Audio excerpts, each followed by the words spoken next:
예, 우리나라 조류 연구진의 그 발표에 따르면은요, 하늘을 높이 나르는 새의 한쪽 날개에서 깃털이 단 4개만 이렇게 뽑히면은 그러면은 제대로 날지 못한다고 합니다. 가벼운 깃털. 그래서 뭐 깃털 하나쯤 별거 아니지 않나라고 생각할 수 있는 그런 것 같지만, 하늘을 나는 도중에 그 깃털 중에서 단 4개만 뽑혀도 이 새는 그만 방향을 잡지 못하고 제대로 날지 못하고, 그래서 길을 잃어버리고 만다라는 것이죠. 새에게 깃털 하나는 그저 사소하고 가벼운 것, 그렇지 않다라는 것입니다. 그렇지 않고 깃털 하나지만은 그 주인의 운명마저도 바꿀 수 있다라는 그런 얘기죠. 근데 여러분, 교회도 그렇습니다. 교회도. 왜 그럴까요? 교회는 그리스도의 몸이기 때문에 그렇습니다. 그리고 또 우리 한 사람 한 사람은 그 몸에 붙어 연결되어 있는 각자의 지체들이기 때문에 그렇습니다. 그래서 성경이 어떻게 말씀하고 있죠? 더 약하게 보이는 몸의 지체가 도리어 요긴하고, 우리가 몸에 덜 귀히 여기는 그것들을 더욱 귀한 것으로 입혀주며, 우리의 아름답지 못한 지체는 더욱 아름다운 것을 얻느니라 라고 고린도전서에 말씀하고 있습니다. 그러니까 한 사람 한 사람이 귀하지 않은 사람이 없다는 것이죠. 우리는 한 몸이고 한 몸에 서로 연결되어 붙은 지체들이기 때문에 어느 지체 하나라도, 또 설령 그저 우리 인간적으로 볼 때는 약해 보이고 또 못나 보이는 지체라 하더라도 그게 더 귀하다, 더 귀하다 라는 그런 말씀인 것입니다. 여러분, 우리가 혹 잊고 있는 것은 없는가, 이런 생각을 좀 오늘 해보기를 원합니다. 교회의 한 지체인데 우리가 서로 그 지체가 없으면 우리 교회가 있을 수 없습니다. 예. 한 몸에 붙은 각자의 지체이기 때문에 우리 교회는 그저 병든 교회가 되고 장애를 맞은 교회가 될 수 있는 거죠. 그 지체, 어느 지체든 그 지체가 없으면. 근데 교회 한 지체들인데 우리가 그 형제 자매들 너무 익숙한 나머지 그 지체로 인해서, 그 교우들로 인해서 우리 감사할 줄 모르는 거, 그런 우리의 모습들이 있지 않나 한번 돌아보길 원합니다. 한편 또 이렇게 생각할 수도 있어요. 내가 이 교회에서 얼마나 중요한 사람인가, 그걸 이제 모르는 경우가 또 있을 수가 있어요.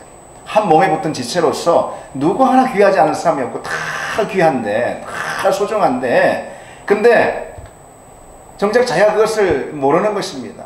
예, 내가 우리 교회에 참 너무 귀한 존재다, 이건 모르는 거. 특히 오늘도 이렇게 등록을 하셔서 오셨는데, 지난주에 등록하셨어. 오늘 예배 함께 우리가 하고 있는 새가족들이 또 이렇게 계십니다. 우리 새가족들이 그럴 수가 있어요. 예. 우리 교회에서 얼마나 귀하고 얼마나 중요한 지체들, 다 새가족이다. 그렇습니다. 어느 한 사람 소중하지 않은 사람이 없는 것이죠. 필요하지 않은 사람, 이런 사람이 없다는 것입니다. 그 지체 한 사람 한 사람으로 인해서 비로소 우리 몸은, 우리 교회인 그리스도의 몸은 이렇게 유지가 되는 것이죠. 그래서 우리가 그 사실을 여러분 기억하기를 원합니다. 근데 그렇다면은 지체 한 사람 한 사람을 우리가 소중히 여기고, 예, 형제 자매 하나하나를 이렇게 다 귀하게 여기고 그래야 되잖아요. 그래야지 주님의 몸된 교회를 우리가 지킬 수가 있습니다. 거룩하게 세워나갈 수가 있습니다. 근데 그렇게 할 수 있는 길이 무엇인가? 한 사람 한 사람 소중히 여겨서 몸된 교회를 세워나가는 그런 길이 뭔가? 그것은 당연히 사랑이죠. 서로 사랑하는 것입니다. 그래서 오늘 주님께서 바로 그 말씀을 하십니다. 서로 사랑하는 것. 요한복음 15장, 지난주 말씀 나누면서 제가 어떤 이렇게 이야기를 드렸습니까? 그러니까 예수님께서 요한복음 15장에서 포도나무를 소재로 설교를 하시는데, 그 설교가 말하자면은 그 세 파트로 이렇게 나눠져 있습니다. 그래서 1절로 11절, 우리 지난주 나눈 말씀인데요. 포도나무와 가지의 관계를 통해서 예수님과 제자들, 다시 말해 예수님과 우리의 관계를 주님께 소개해 주셨죠. 그리고 오늘 본문인 12절부터 17절에는 제자들인 우리 서로 간의 관계가 어떤 관계가 되어야 하는가를 말씀해 주십니다. 그리고 18절부터 마지막 27절까지는 우리가 세상과 어떤 관계 맺음 가운데 있는가, 그것을 주님께 소개해 주시는 거죠. 그러니까 요한복음 15장은 이런 거죠.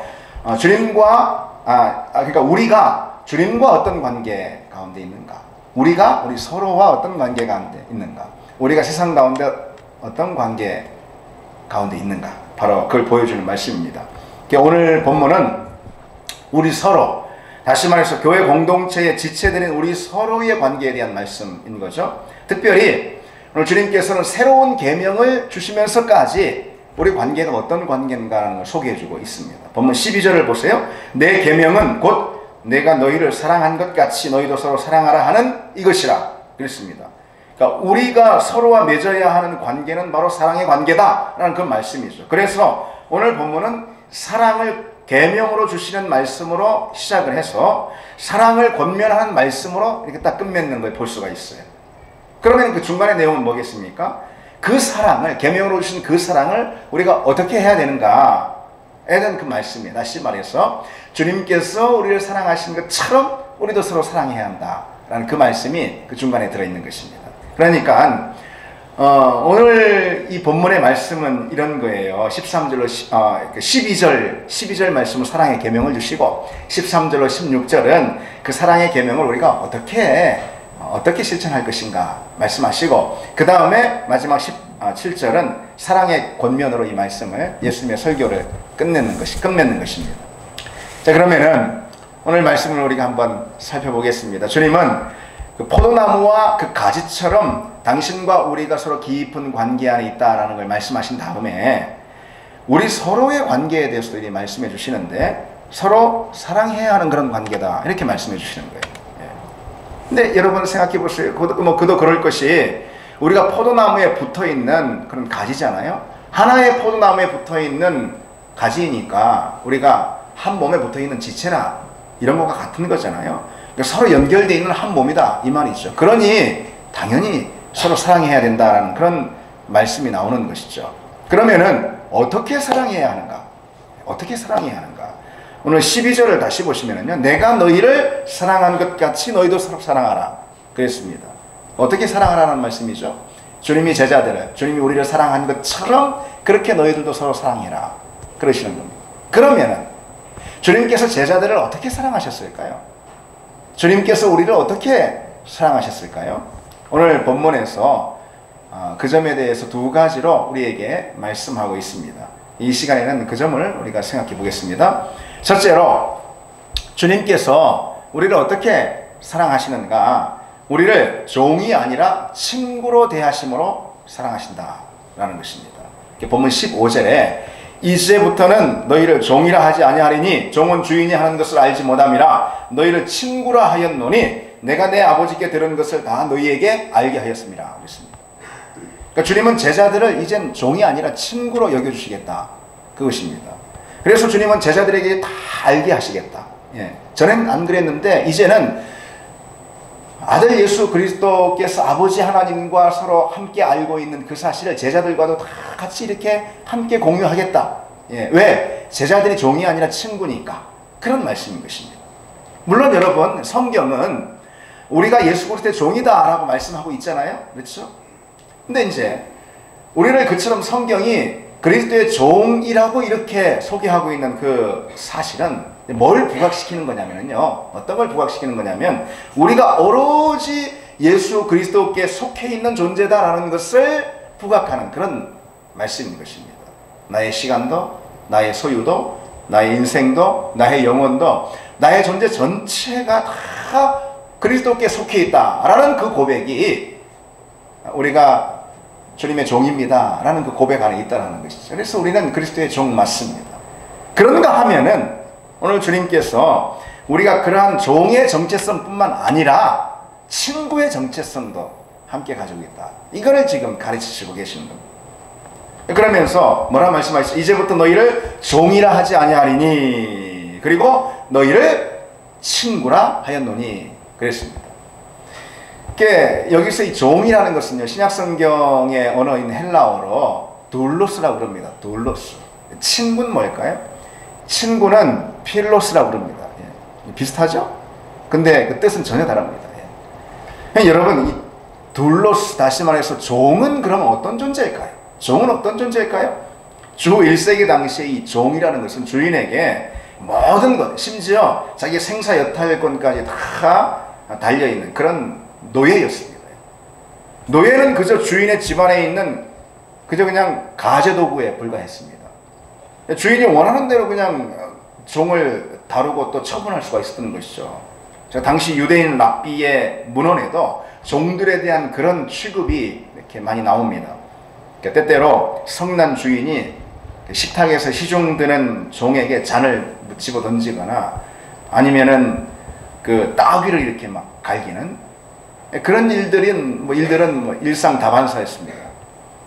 종이 최선을 다해서 식탁에서 주인을 섬기는데도 주인이 뭐 조금만 마음이 불편하고 뭔가 마음에 원하는 대로 안 되면은 그런 일들이 그냥 일상으로 일어나는 것이죠. 심지어 로마의 한 귀족에 대한 이런 기록도 있습니다. 그 귀족은 자기가 아끼는 장식을 깼다는 이유로 자기 종을 자기 집에서 기르는 관상용 악어에게 집어 던졌습니다. 그래서 죽게 했습니다.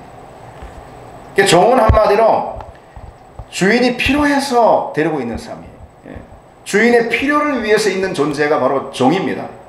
주인이 쓸 데가 없으면은 종은 필요가 없는 것이죠. 종은 버리는 것이 팔아 넘기든지 처분하든지 그러는 것이죠. 실제로 그 소카토라는 그 주전 1세기 로마의 법무관은 농장주, 이게 주인이잖아요. 농장주들에게 이런 충고를 하고 있는 기록을 쓰고 있어요. 늙거나 그 병든 노예를 가급적 빨리 처분할 줄 아는 그런 농장주가 지혜로운 농장주다. 그런 글을 남기고 있습니다. 바로 그런 처지가 종이었어요. 그게 종이에요. 그렇다면 여러분, 필로스, 다시 말해서 친구는 어떤 존재일까요? 이 필로스라는 단어는요, 우리가 이제 아는 우리식의 친구, 그것만 말하는 게 아니에요. 친한 동료만 말하는 게 아니에요. 배우자도 포함하고, 그리고 또 친척도 포함하고 그런 것입니다. 다양한 관계에서의 벗들을 다 이렇게 포괄적으로 말하는 거예요. 그게 바로 필로스입니다. 먼저 이 필로스는 아주 가까우면서도 허물없이 지내는 그런 사이 가운데 이 필로스라고 합니다. 그래서 보통 누군가를 향해서 내 소중한 사람이야, 저 사람은 나한테 참 소중한 사람이야 라고 말할 때 그때 이게 필로스입니다. 친척이나 친구나 이런 사람들 말할 수 있겠죠. 뿐만 아니라 이 필로스는 사랑하는 사람 말하기도 합니다. 그래서 이제 영어로 말하자면 my darling 그렇게 하잖아요. 예, my darling 이렇게 말할 수 있는 그런 사람들 누구죠? 배우자라든지 배우자한테는 그렇게 말하네, 그렇죠? 예, 이상하네, 예, 느낌이. 예. 하여튼 배우자라든지 아니면은 연인이라든지, 예, 그게 이제 필로스입니다. 또는 이 필로스는 그 서로 의지와 뜻을 함께하는 동료들을 가리키기도 하는 것입니다. 그래서 무슨 이런 식으로 말할 때 내 정치적인 동반자입니다, 이렇게 말할 때 있잖아요. 다 필로스입니다. 그러니까 여러분, 둘로스 종하고 필로스 친구하고 그 사이의 가장 중요한 차이점이 여러분 뭐겠습니까? 가장 중요한 차이점이 뭡니까? 종은 한마디로 말해서 내 필요를 위해서 있는 존재예요. 그러나 친구는 그게 아니에요. 친구는 내가 사랑해야 할 대상인 것입니다. 그래서 오히려 내가 그의 필요를 위해서 사는 것입니다. 친구라는 것은. 그래서 그가 나를 필요로 하니까 내가 그의 곁에 있어주는 것입니다. 그게 친구예요. 그런데 종은 그게 아닙니다. 종은 내 필요를 위해서 있는 존재니까 내가 그냥 마음에 안 들면 버릴 수가 있습니다. 친구는 그럴 수가 없어요. 따라서 여러분 한번 생각해 보세요. 여러분, 우리가 사는 모습을 한번 생각해 보세요. 내가 누군가를 내 필요를 위해서만 만나고 있다면은 나는 그 사람을 종으로 대하고 있는 것이죠. 그렇죠? 그게 가족에서든 아니면 교회에서든 어디에서든. 종은 나와 다르면은, 그리고 내 마음에 맞지 않으면은 말하자면 그냥 곤장을 칠 수가 있습니다. 그렇죠? 회사에서 사장은 직원이 그냥 자기 마음에 맞지 않으면 어떻게 하면 해고해버리면 됩니다. 해고할 수가 있습니다. 그러나 친구는 어때요? 친구는 그럴 수 없습니다. 그렇죠? 친구들의 모임인 교회, 친구들의 모임인 가족, 어떻습니까? 그럴 수 없어요. 서로 종이나 주인의, 주종의 관계가 아니기 때문에 그렇습니다. 자기 필요에 따라 맺어진 그런 관계가 아니라 그렇습니다. 제가 재밌는 것이 아니고 참 기막힌 그런 그 기사를 읽었습니다. 예전에 이슬람 국가 가운데는 아주 해괴한 법이 있어요. 이슬람 국가는 남성 중심의 일부 다처제 아닙니까? 그런 사회라서 이 남편 입장에서 굉장히 이혼이 쉬워요.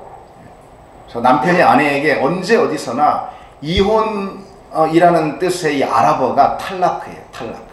그 탈라크라는 말을 3번 하면은 아내에게 탈라크, 탈라크, 탈라크 3번 하면은 자동으로 이혼이 성립되는 게 법적으로 성립이 되는 것입니다. 남편이 화가 나가지고 아내에게 이혼 그러면은 이혼 당하는 거예요. 그게 소위 트리플 탈라크 법이라고 그럽니다. 그래서 아내가 막 너무 억울해가지고선 무슨 가정법원이 있어요. 가정법원에다가 이혼 조정 신청을 하고 그런 거 상상도 할 수가 없습니다. 그래 있지도 않습니다.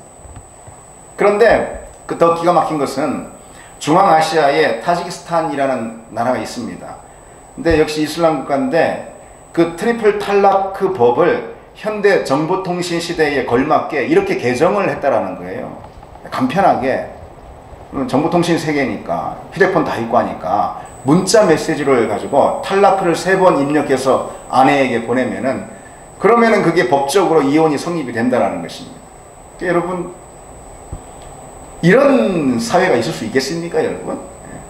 문자로 나 당신한테 화났어. 탈라크 하면은 그게 이혼인 거예요, 그게. 무슨 해고도 그렇게 못하지 않겠습니까? 그러나 참 그런 것이 가능한 그런 것이 전통으로 있는 그런 사회가 있다라는 거죠. 이 나라 여인들은 참 기가 막힌 세상에서 살고 있지 않습니까? 그게 다 왜 그런 못된 전통들이 만들어져서 더군다나 법으로 그렇게 제정이 될까요? 그것은 가족관계 안에서 아내를 남편이 종으로 보니까 그러는 거예요. 아내를 종으로 보니까 그러는 거예요. 그리고 종이라는 것은 내가 필요하니까 있는 존재잖아요. 필요 없으면 버려버리는 것입니다. 나를 화나게 만들면 그냥 관계를 끊어버리는 것입니다. 오늘 우리 관계는 어떻습니까? 나한테 유익하니까, 나한테 덕이 되니까, 나한테 필요하니까. 물론 대놓고 그렇진 않지만은 은근히라도 우리 마음 가운데 그런 기대를 가지고 늘 사람들을 만난다면은 그런 이유로 맺어지는 그런 관계는 결국 상대를 종으로 여기는 그런 관계가 되지 않겠습니까? 우리는 상대를 늘 종으로 여기는 태도로 관계를 맺는 거 아니겠습니까? 그리고 또 중요한 것은 그런 관계의 그물망 속에서 사실 우리 역시 다른 사람들이 나를 종으로 보는 그런 불행을 맞이하게 된다는 것이죠. 그렇죠. 여러분, 그런데 그런 것이 교회 가운데 있다면 어떻겠습니까? 참 그보다 불행한 일이 어디 있겠어요. 그렇죠? 목사가 교인을 늘 숫자로 본다면은 그 순간 목사는 교인을 종으로 대하는 것입니다. 그렇잖아요. 근데 그 반대도 있어요. 교인들이 목사를 소위 말해서 은혜를 끼치는 설교자쯤으로 그렇게 기능적으로 늘 대하는 순간 교인들은 목사를 종으로 대하는 것입니다. 그렇지 않겠습니까? 성도들 사이에서도 역시 마찬가지예요. 성도들. 물론 소위 말해서 필요의 사랑이라는 것이 있습니다. 우리 모두에게는 필요하니까 사랑하는 필요의 사랑이라는 것이 있어요. 그러니까 대표적으로 아이 같은 경우에 어린 아이가 엄마가 너무 필요하잖아요. 엄마 없으면 죽죠. 어린 아이에게 엄마는 절대적으로 필요한 존재예요. 그 필요로부터 엄마를 향한 사랑이 출발이 됩니다. 어린 아이가. 그럴 수 있어요. 근데 여러분 어린 아이만 그렇습니까? 엄마도 마찬가지예요. 엄마한테 아이는 너무 소중하고 너무 필요하잖아요. 그렇죠. 그런 점에서는 그 필요로부터 아이를 향한 엄마의 사랑이 출발되기도 합니다. 그런데 여러분 그런 필요의 사랑만이 서로의 관계를 결정짓고 있다면은 그건 서로가 서로를 소유하는 그런, 그래서 결국은 종으로만 삼아버리는 그런 관계가 되지 않겠습니까? 그렇죠? 필요의 사랑이라는 것은 결국은 필요 없으면 떠나는 거니까. 그렇죠? 그래서 재밌는 것은 그처럼 내가 상대를 필요한 사람으로만 대하는 것, 그것도 잘못이죠. 그렇죠? 그건 친구가 아닌 거예요. 종인 거예요. 근데 그 반대로 있잖아요. 내가 저 사람한테 정말 필요한 존재인가라는 것만 자꾸 집중하는 관계 안에서 그런 잘못도 범하는 경우가 있어요, 우리한테.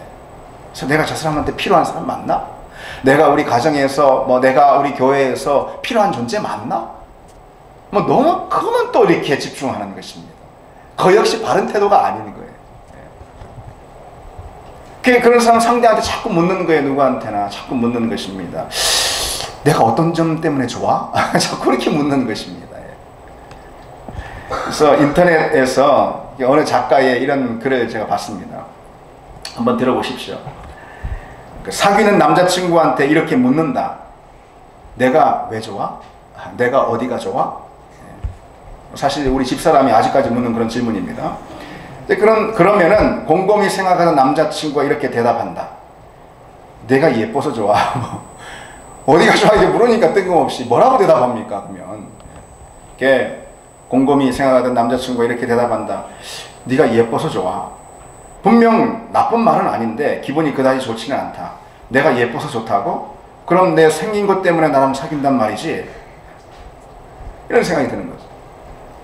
그렇다면 생각해보라. 네가 착해서 좋아 라는 대답은 어떤가? 뭐? 그 좋은 이유 다 놔두고 내가 착해서 좋다고? 무슨 호구같이 다 받아주니까 좋다는 뜻인가? 이렇게 반응할 수 있다는 거예요. 사실 애초에 내가 어디가 좋느냐고 묻는 건 별로 좋은 질문이 아니다. 내가 원하는 대답을 들을 가능성이 거의 없는 질문이기 때문이다. 사실은 묻는 사람조차 자신이 무슨 대답을 원하는지 모르는 경우가 많다. 무슨 말을 들으면 흡족할 것 같은가? 혹시 이런 대답? 예쁘기도 하고 성격도 착하고 성실하고 돈도 많고 나한테 잘해주고 능력도 있고 등의 수십 가지 이유를 조목조목 대면 어떨 것 같은가? 그러면 이런 느낌이 든다. 뭐야?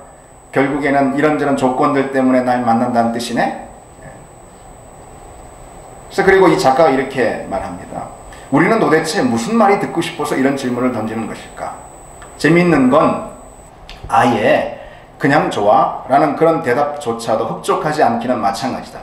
막상 이유 없이 그냥 좋다고 말하면 성의 있게 대답을 안 해? 그런 불만이 터져나오기 때문이다. 그랬습니다.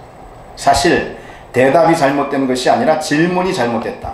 그 질문 자체가 내게 있는 어떤 장점이나 상대가 보기에 좋아 보이는 점들을 들어서 답할 수밖에 없는 질문이기 때문이다.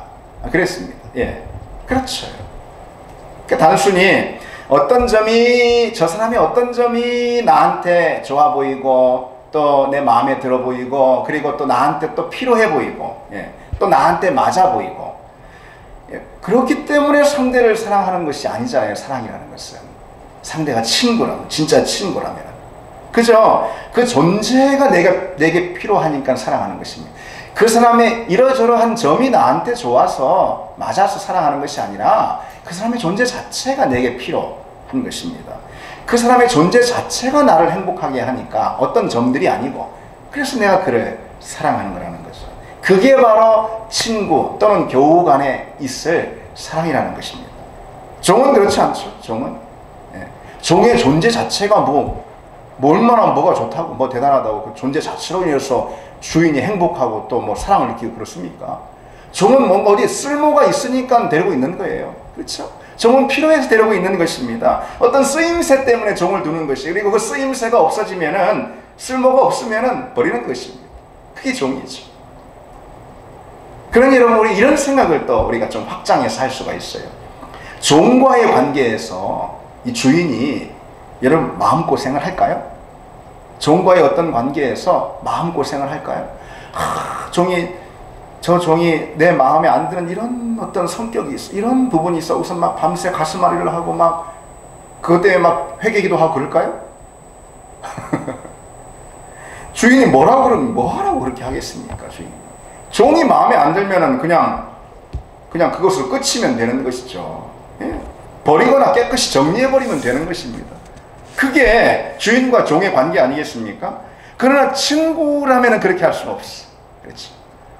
때로 마음고생 많이 하게 되는 것입니다. 친구의 관계 안에서는 여기서의 친구는 필로스, 우리 가정 안에서도 교회 안에서도 있는 그런 친구들을 다 말하는 것입니다. 마음고생해요. 진짜 친구라면 그래요.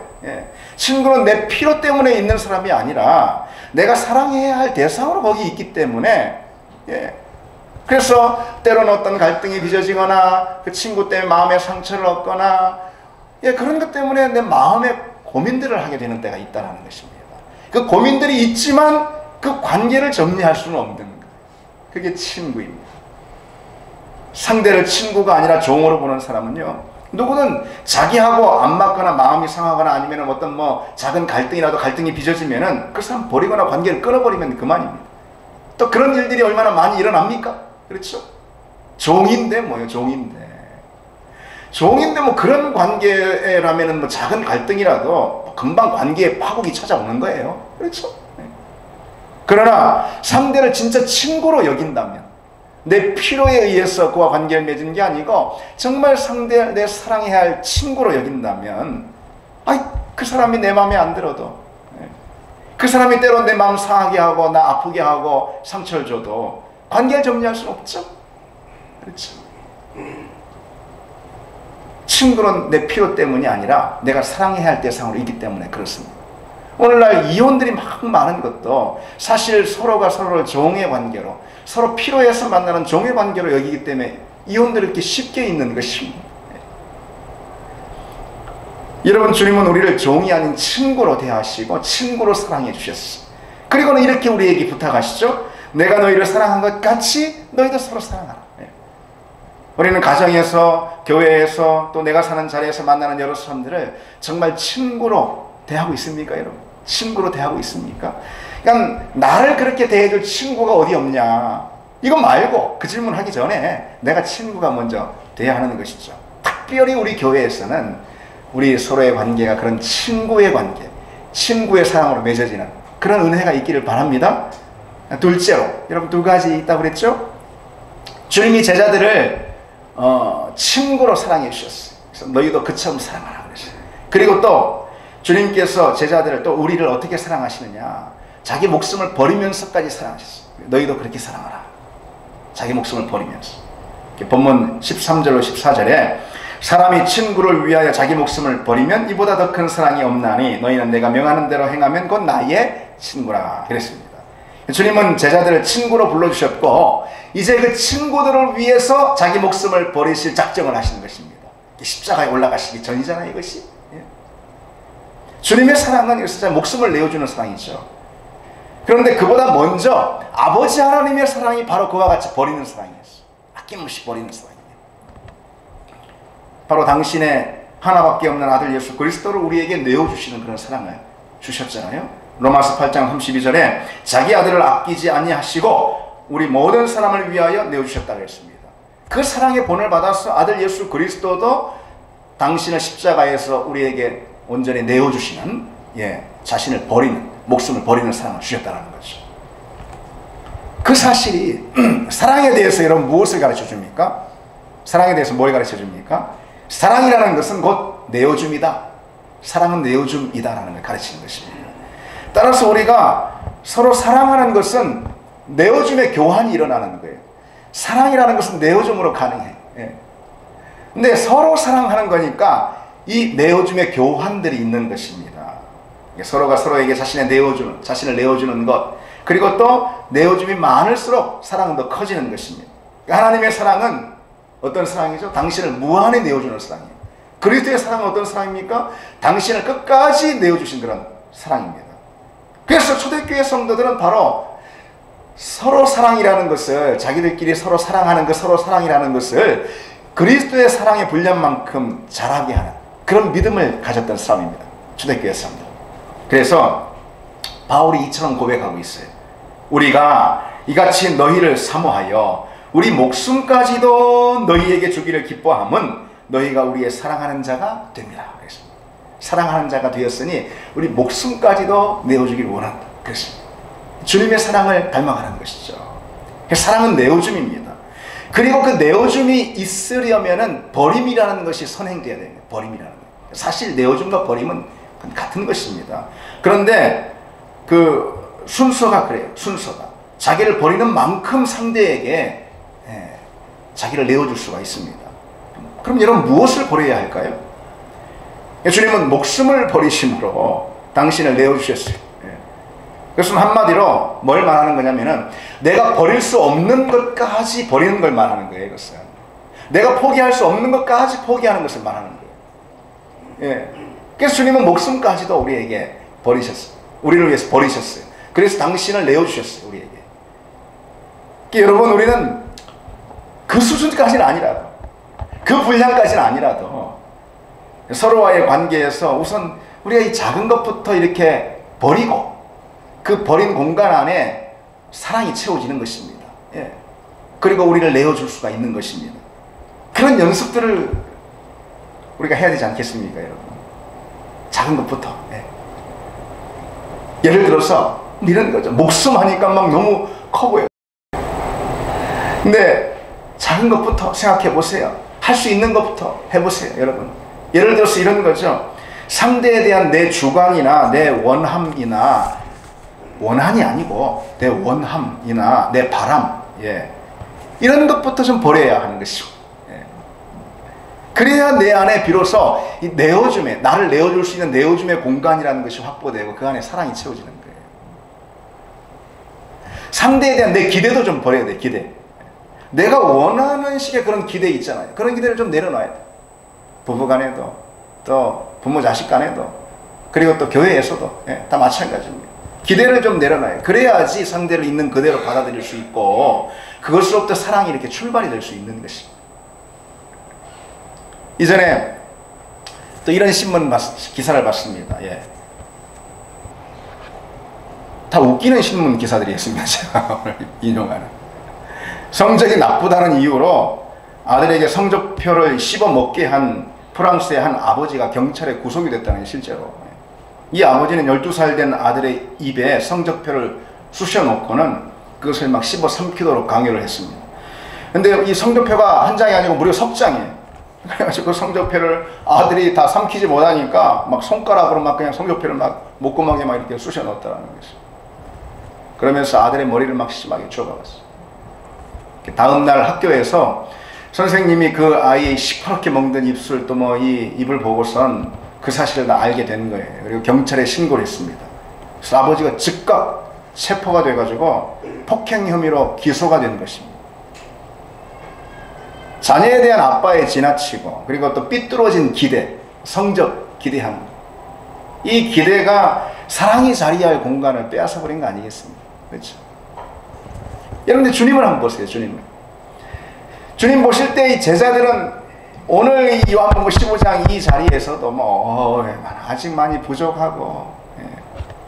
너무 연약해. 영적으로 너무 미숙하고 약하고 준비되지 못했고 모든 게 아직 미달 상태. 아직까지 그냥 자기들 생각으로만 가득 차 있고 이기적이고 그러지 않았습니까? 그런데 그런 제자들을 끝까지 사랑하셨습니다. 이게 힘들어요, 여러분. 이게 힘든 거. 부족한 것을 품으시면서 사랑했습니다. 그랬더니 결국은 제자들이 주님의 마음을 알게 됐고, 그래서 제자로 빚어지고 성장해 가지 않았습니까?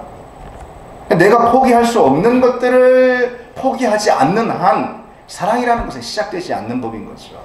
내가 버릴 수 없는 것들을 버리지 않는 한 사랑은 출발되지 않는 것입니다. 진짜 사랑은 저 사람을 사랑할 수 없는 이유들이 많은데 그 이유들을 다 물리치고 사랑을 선택하는 것. 그게 진짜 사랑 아니겠습니까? 이 진짜 사랑이라는 것은 저 사람을 사랑하지 않아도 되는 이유가 참 많은데 그런 이유들을 물리치고 내가 사랑을 선택하는 것. 그게 진짜 사랑인 것이죠. 그것은 내가 버려야지만 그런 사랑할 수 있습니다. 내가 버려야 내 자신을 내어줄 수 있는 공간이 마련되고 그 안에 사랑이 채워지는 것입니다. 여러분, 우리가 그런 사랑을 하게 되길 바랍니다. 그런 사랑을 꿈꾸고 우리 교회 안에서도 서로 그런 사랑을 빚어가기를 원합니다. 그래서 오늘 이 시간에 우리가 서로 사랑해야 된다는 그 주님의 말씀을 나눴는데요. 특별히 우리가 서로 진정한 친구로서 사랑해야 된다. 친구로서. 그렇게 말씀 나눴습니다. 근데 제가 이렇게까지 말씀을 묵상하고 또 오늘 설교를 준비했어요. 그래서 이제 금요일이나 어제 토요일쯤 돼서 저한테 이런 의문들이 많이 들었어요. 친구로서, 그렇죠? 또 내 자신을 버리면서 내어주면서 사랑하는 이런 사랑들 말씀했잖아요. 쉬운 사랑이 아니에요. 정말 이것을 실천하려면은 참 쉬운 사랑이 아니죠. 그래서 이 말씀을 묵상하고 한 주 내내 그리고 설교를 준비하면서 지난주 끄트머리에 이런 의문들이 자꾸 드는 것입니다. 이런 사랑 어떻게 할 수 있을까? 그러니까 너희도 내가 사랑한 것처럼 너희들을 사랑한 것처럼 사랑하라. 주님이 우리를 명령해 주셨는데 이런 사랑 해야 되잖아요. 안 해버릴 건 몰라도 해야 되잖아요.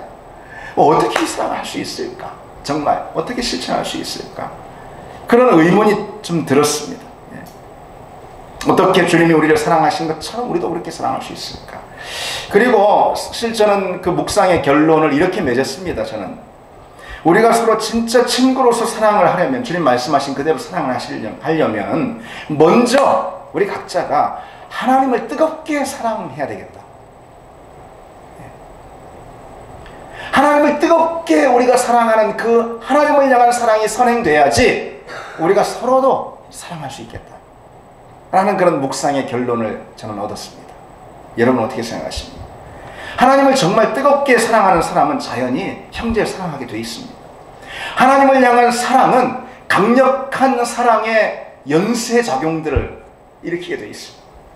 하나님을 향한 사랑이 막 불처럼 타오르면은요, 그 불이 불길이 돼가지고 번집니다. 그래서 가까운 데부터 번져요.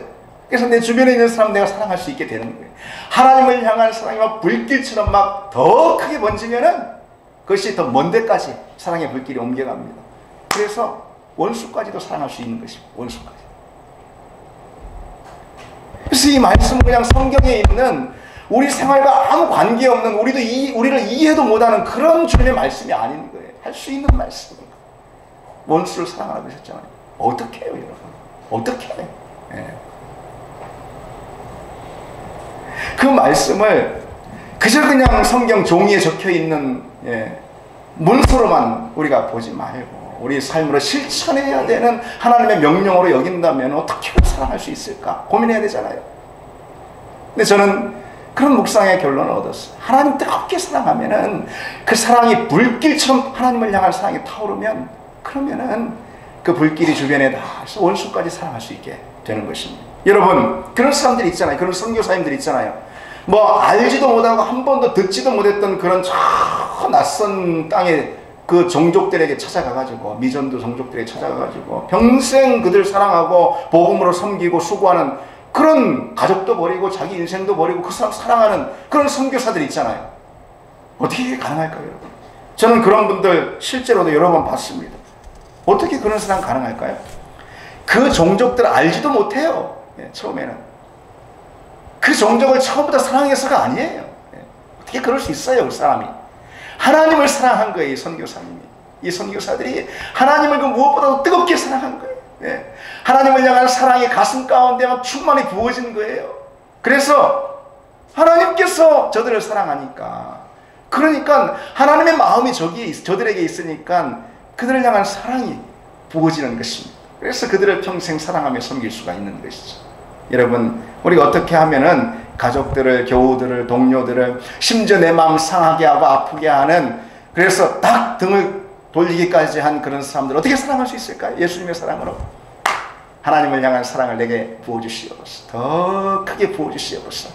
하나님 뜨겁게 사랑하는 마음 내게 먼저 부어주시옵소서. 그 기도의 제목들을 여러분 가지시길 바랍니다. 우리 같이 찬양하겠습니다.